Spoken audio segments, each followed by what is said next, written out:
Hello বন্ধুরা, আমি কাবরুল হাসান। আজ আমি যাচ্ছি মিরপুরে অবস্থিত বাংলাদেশের জাতীয় চিড়িয়াখানায়। চলেন শুরু করা যাক। আমি প্রথমে 50 টাকা টিকিট কেটে চিড়িয়াখানায় প্রবেশ করলাম। বাংলাদেশ জাতীয় চিড়িয়াখানা 1974 সালে প্রতিষ্ঠিত হয়েছে। এটি 186 একর জমির উপরে বিস্তৃত।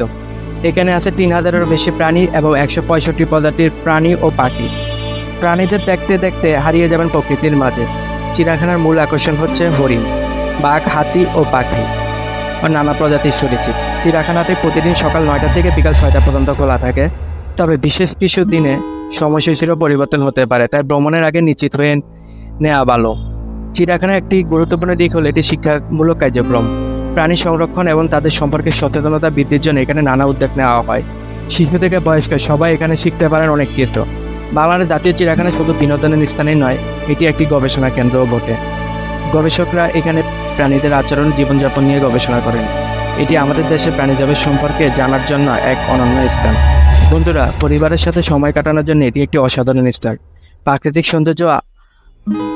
সৌন্দর্যও বটে। আজকের মতো এখানেই শেষ করছি। আশা করছি আমার সাথে এই ছোট্ট ভ্রমণটি উপভোগ করেছেন। ধন্যবাদ সবাইকে, ভালো থাকবেন।